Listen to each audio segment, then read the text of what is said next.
Hola a todos, ¿cómo están? Soy Sol Posiescot, estamos en persona por Alquimia Cultural. Tenemos hoy día a Mati Kaplansky, psicóloga, psicoanalista peruana con más de 50 años de experiencia, primera psicoanalista del Perú. Estamos con ella para conversar un poco sobre el estado, digamos, de la idea de cordura o de demencia en la sociedad peruana, de dónde viene, a dónde podemos ir con eso y qué estamos viviendo ahorita, en particular en el momento preciso que tenemos como coyuntura. Hola Mati, muchas gracias por estar con nosotros. Muchas gracias por la invitación. Gracias a ti. Mira, lo primero que quería conversar contigo, ante todo, era sobre todo considerar un poco los hechos recientes, en el sentido en que hemos visto últimamente algo a lo que no estábamos acostumbrados a ver realmente en el pasado, estando acostumbrados a una historia, digamos, de impunidad terrible y muy trágica para el pueblo peruano. Es algo que está cambiando últimamente. Vemos que cada vez la clase política está más llevada ante la justicia, cada vez se ve más obligada a responder por sus hechos y el pueblo lo apoya. Es algo que el pueblo apoya constantemente y lo vemos en encuestas, lo vemos en diferentes maneras de expresarse. ¿Consideras que significa todo esto una suerte de regreso o voluntad de regreso a la cordura como sociedad? Totalmente, totalmente. Creo que una de las cosas que nos tenía más preocupados, algunos angustiados a otros y a otros muy felices porque seguían la corruptela, es el hecho de que la impunidad fuera la ley del Perú durante tantos años, por no decir siglos. Yo creo que es inédito. Ahora que he venido de la Argentina, me preguntaban, ¿pero están todos los presidentes presos? Yo digo, sí, todos los que han robado. Se quedan mirando, porque claro, bien querrían ellos meter a unos cuantos de los propios en la cárcel. Es único, históricamente es inédito. Me felicito que así sea. Y por lo tanto, desde mi perspectiva y desde el eje teórico con el cual yo me muevo, yo pensaría que es cordura o un intento de cordura. Una voluntad hacia. Una voluntad, exactamente. ¿Cómo podemos comenzar a, de manera muy caricaturizada, digamos, medir la locura o cordura, digamos, de un pueblo? Muy difícil, ¿no? Porque no existen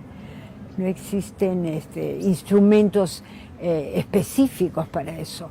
Lo que pasa es que mientras la vida va desarrollándose, la gente va viviendo y se van dando hechos, se van dando eventos. Entonces, yo no creo que necesitemos un aparato muy especial para pensar que lo que pasó con el holocausto nazi fue una demostración de locura, ¿no es cierto? O la Segunda Guerra Mundial, o después de eso la Guerra Civil Española, o la guerra con Sendero.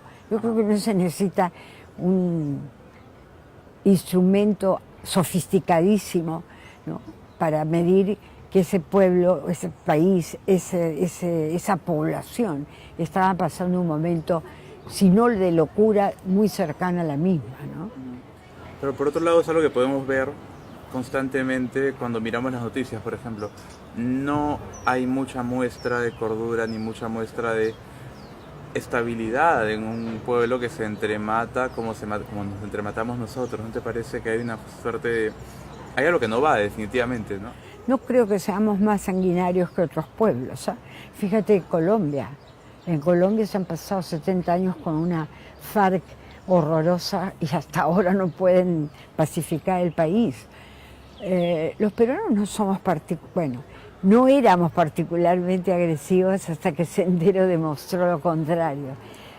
Creíamos que éramos un pueblo más bien más melancólico, más dulce. Sendero demostró que no somos eso.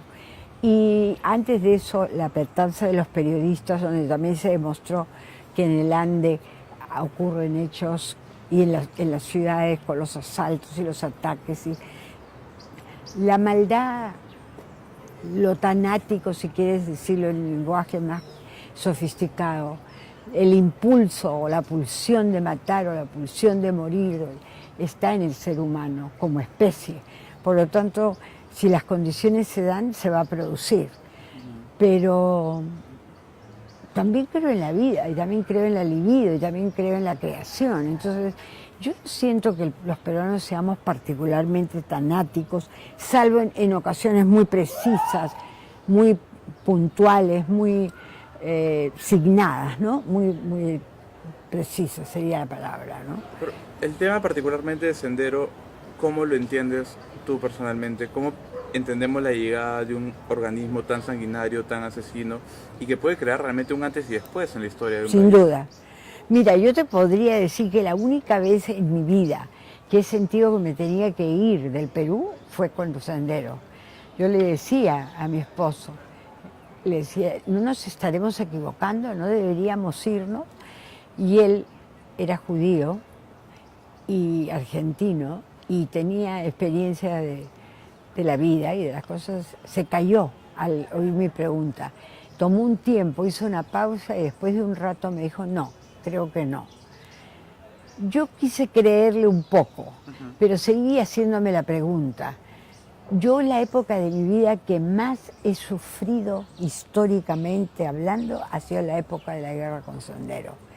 A mí me tenía aterrorizada y aterrorizada del día a día. Ajá. Sí, para mí ha sido efectivamente lo que tú señalas, un antes y un después. Pero debe haber sido realmente una... o sea, yo no lo viví como lo viviste tú, o personas mayores que yo, ¿no? Pero debe haber habido una sensación de que no hay salida realmente, ¿no? Porque por un lado está el Estado terrible, por un lado está la fuerza terrorista, y ¿dónde está justamente esa línea o ese nivel que nos puede dar La que estabilidad? diferencia a los buenos de los malos, la que diferencia, existe la línea, existe la línea. Yo creo que existe.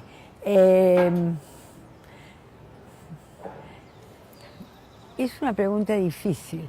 Sale, creo yo, de un conjunto de elementos muy particulares, como era la Universidad de Ayacucho, la de Huamanga, de un tipo como era Guzmán, de un conjunto muy específico de variables. Los abuelos hablaban de un concurso de circunstancias, va a decir lo que hoy día en lenguaje más posmoderno diríamos una cierta cantidad de variables que se anudaron en torno a un tema y a un problema y se desarrolló una guerra, digamos. Y entonces creo que eso fue lo que pasó. No estoy tan segura que las condiciones externas fuesen, como se decía, tan favorables, porque yo creo que las condiciones externas en el Perú de desigualdad han sido siempre terribles, hace 200 años. Entonces no creo que en el 1980 hubieran particularmente más condiciones de pobreza, miseria, etc. No lo creo. Las cifras indican que no. Yo creo que fue más bien un concurso de circunstancias, por citar a mi abuelo, de factores externos y de debilidad de los gobiernos, ¿no? Desde Belaúnde y etcétera. Entonces ese conjunto de variables hizo que se organizara una guerra, si tú quieres llamarlo de ese modo. Pero creo que es lo más nefasto que hemos vivido, yo por lo menos en mi vida, y en el Perú creo que también, creo que nos ha hecho mucho daño, por una razón, porque las guerras no son solo el evento que pasa de una etapa a otra, es lo que deja como secuela. Exacto, lo que deja. En ese sentido, ¿qué nos ha dejado todo eso hoy día? ¿Podemos decir que ahora somos un país neurótico o completamente en negación o un proceso de aceptación que no llega a concluirse, que no llega a reflexionar sobre sí mismo? Estamos en eso, pero sí creo que somos un país golpeado, asustado, muy escéptico, cosa que no éramos. Creo que somos muy sufridos. Yo creo que además, desde el punto de vista sociológico, creo que una guerra lo que hace es acabar con el tejido social, acabar con las costumbres, con el sistema de creencias, con las posibilidades, digamos, humanistas de una población dada. Es decir, que podamos ser amigos, podamos ser sinceros, podamos confiar el uno en el otro.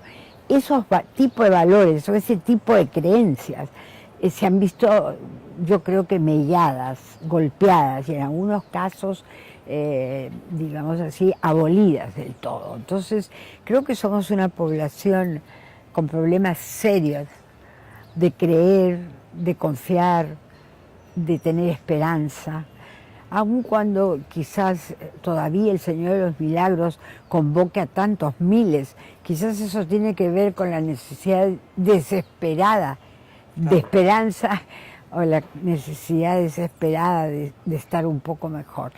También pasa por otros lados, creo que el tema religioso es un tema en sí mismo al cual le podemos dedicar otra entrevista, no necesariamente esta, pero sí creo que ha dejado una mella y una herida muy grande que creo que aún no se ha curado. Ahora, también creo decirte, ahora conversándolo contigo y en eso te agradezco la posibilidad de pensar en voz alta y reflexionar juntos, creo que este elemento de la impunidad también es producto de la guerra con Sendero. La posibilidad que hayan podido armar estos casos y hayan podido llevar estos fiscales jóvenes hasta este momento de la búsqueda y de la investigación, yo creo, tengo la esperanza que así sea, tiene que ver también con el pasado de la guerra con Sendero, en el sentido que ya no queremos más impunidad. Ajá. Ya no queremos más que nos roben, ya no queremos más que nos hagan los idiotas. Pero eso es lo que viene desde antes, de todas maneras, ¿no? Claro. Si claro. queremos remontamos claro. hasta la colonia. Sí, claro, también. Bueno, de todas maneras la historia es una, ¿no? Ajá. Está toda conectada, claro. no se puede decir que no. Claro. Sí, pero tengo la impresión que tendría que pensarlo un poco más, porque recién se me ha ocurrido ahora conversando contigo. Pero yo lo veo positivo, esa característica de realmente apoyar que se siga investigando y que se diga no a la impunidad, porque creo que eso nos va a hacer mejores ciudadanos, y ser mejor ciudadano significa necesariamente ser una mejor persona. Y ser mejor persona significa, de alguna manera, como diría Platón, ser más felices, ¿no? Más tranquilidad, más paz, más bonanza, más contento. No estoy tan seguro realmente que podamos, por lo menos a estas alturas, conseguir un nivel de bonanza o de bonanza espiritual, digamos, en ese sentido. Me parece que, sobre todo viendo lo que pasa diariamente, día tras día, en los periódicos, podemos decir que vivimos en una suerte de ámbito un poco psicopático, que realmente no hay empatía por el otro, realmente no hay interés por el otro como persona, como uno mismo es una persona, ¿no? Digamos que los seres humanos necesitan de condiciones muy especiales para desarrollar la empatía, no seamos ilusos, ¿ah? Pero el ser humano tiene condiciones de narcisismo muy intensas que hace que él sea primero, el segundo, etc. Bueno, y además hay algunos preceptos, ¿no? Quiera al prójimo como te quieres a ti mismo. Ajá. O sea, hay un mandato, es decir, mírate tú primero, cuídate. Y yo creo que eso es cierto, si tú no te cuidas a ti, mal me vas a poder cuidar a mí. Ahora, tú te refieres a que hay una especie de egoísmo más colectivo, dices tú, ¿no? ¿Tú te refieres a eso? O una especie de que no le importa nada el prójimo. Cada uno en términos personales estaría muy condicionado, creo, a justamente tomar su ley y su objetivo y su manera de ver las cosas como la única, y eso poner en segundo plano el resto, ¿no? Bueno, pero para obtener una actitud en el otro margen de lo que tú estás describiendo, creo que nos falta todavía civilización. Yo creo que, por ejemplo, los holandeses son más civilizados, y en tanto que esa condición de civilización, bien digo civilización, no sensibilidad, no, creo que la posibilidad de mirar mejor a los demás, cuidarlos, etcétera, tener leyes más justas, castigos más justos, es decir, etcétera, permite que los seres humanos puedan realmente no ser tan individualistas en un sentido social, aun cuando psicológicamente tendemos a ser individualistas. O sea, eso creo que no se puede, salvo los santos. Pero estamos en un proceso entonces, digamos, hacia lo mejor, ¿te parece a ti? Yo tengo esperanza que sí. Será porque tengo nietos y bisnietos, un bisnieto por lo menos, y creo que el mundo tendría que ser mejor para él y para ellos. Yo creo que sí, creo que hemos avanzado. De todas maneras hemos salido de una guerra, de todas maneras no estamos en el año 90, no estamos con Fujimori encima ni con Montesinos. Tenemos otro tipo de personas al gobierno y creo que falta mucho por hacer, cierto, pero estamos en un mejor momento. Y eso se ve y se radia en la región. Repito, es que está ahora fuera del Perú.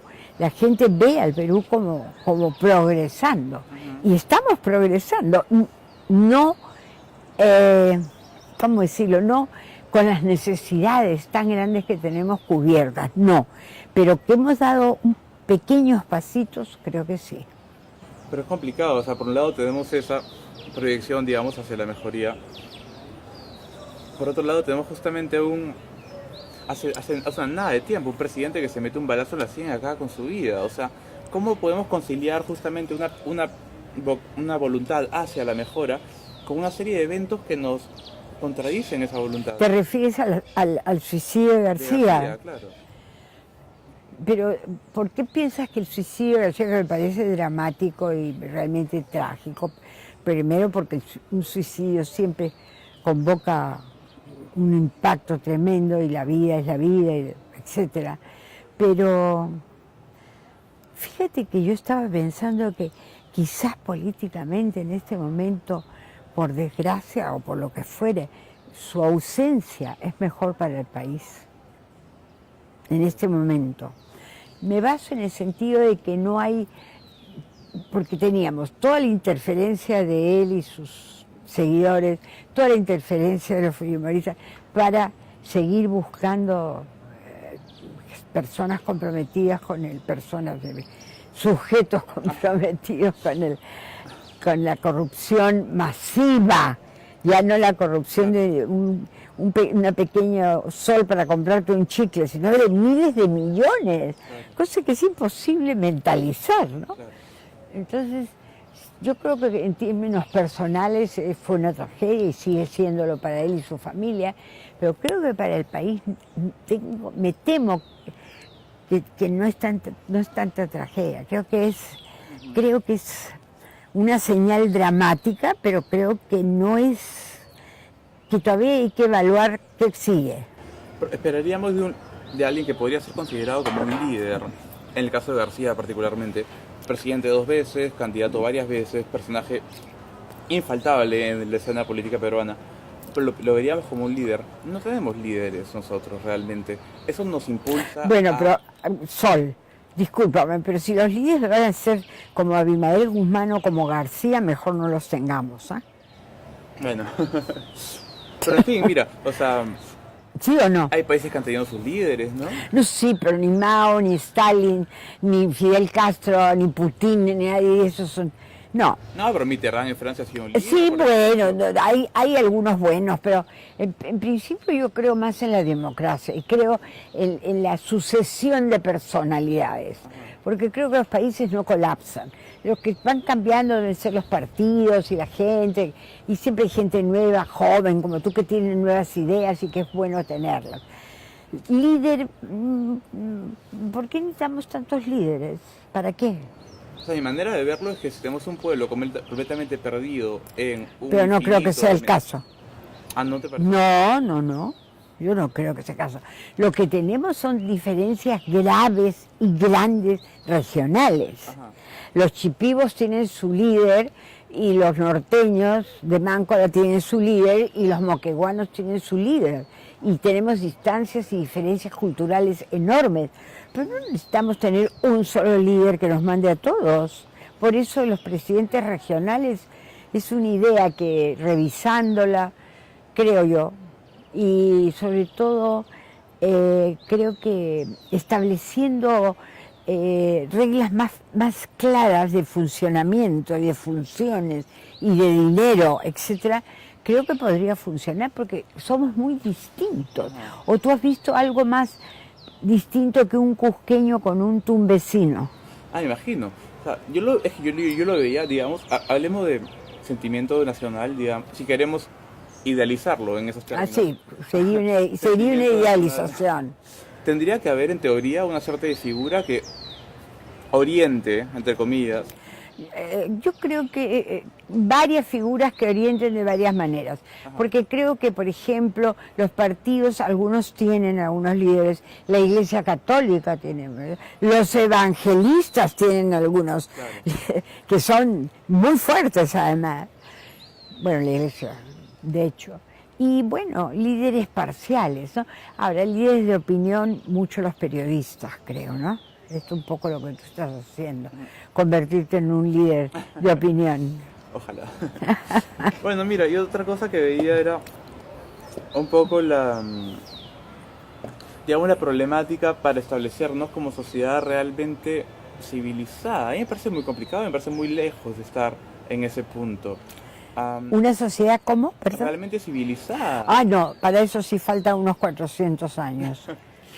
No, pero todo el mundo se acaba antes. No, tampoco se va a acabar. Pero no, la civilización es un proceso muy largo. Mira Europa, tú sabes de historia europea. La civilización ha tomado 1000 años. Ajá. No va a ser en 20 años. No, eso es... Porque es más fácil cambiar las señales de tránsito y algunas leyes que cambiar a los seres humanos. Claro. Entonces, para civilizarnos, en el sentido que creo estar entendiéndote, faltan, creo que mucho tiempo. ¿Y seguimos en un salvajismo, mientras tanto? No creo que tengamos el nivel de salvajes propiamente dichos de la edad de piedra, creo que no. Pero estamos, pues, no sé, si soy generosa diría que estamos en el medioevo. Faltarían unos 400 o 500 años para llegar a la modernidad. ¿Y qué hacemos con eso? Es decir, ¿cómo te imaginarías tú la idea? Aguantarlo, vivirlo. Convivir justamente con eso. Pero convivimos, sí, yo convivimos. Y salimos adelante con lo que tenemos. Y la humanidad se ha hecho así. No se puede, claro, yo entiendo que un joven quiera tener todo resuelto mañana, pero no es así. Puede ser que durante toda tu vida no se resuelva. Es el problema, se trata de un poco de una suerte de esperanza, y es un poco... Sí, pero la esperanza es... de partido, ¿no? Sí, pero la esperanza está en las hormigas y en las abejas, que son casi los más sabios animales que hay sobre la Tierra. Tienen procesos, etapas, líderes, funciones diversificadas, y tienen sus paneles, ¿cómo se dice? Panales de abejas, pero se llaman panales. Sí. Y tienen sus hormigueros y van caminando, pero despacito. Pero por otro lado, tampoco es muy común en los animales que se maten entre una misma raza como nos matamos entre nosotros. No. Algunos matan a sus propios hijos, ¿ah? Ah, bueno. Sí. Claro. No, el tánatos existe, y los seres humanos y los animales lo tienen. Creo que no hay que pedir imposibles, yo creo que hay dos cualidades que yo creo imprescindibles. Una de ellas es la perseverancia, y la otra, tener una noción de proceso que te permita perseverar y te permita trabajar fuerte y duro todos los días de tu vida. Si tienes si tienes la perseverancia como rasgo de carácter y tienes una tarea para llevar a cabo, haces proceso. O sea, parte de un punto mucho más personal. Sí, pero es que si sumamos las personalidades, se torna grupal y probablemente nacional. Creo que va por ahí un poco la cosa. Y yo sí creo que estamos en ese camino, fíjate, de lo que estábamos en la anomia de hace 20 años, ¿no? O 30. Creo que justamente, no. Hablando de anomia, es así como se expresa justamente una situación de tal calibre, digamos, en relación a un pueblo en particular. Lo que vimos ahora, corrupción, mentiras, asesinatos, tanto del nivel, digamos, social más alto como el más bajo.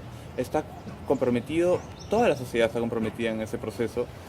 ¿Cómo lo entiendes tú? ¿Cómo concibes tú un tal proceso?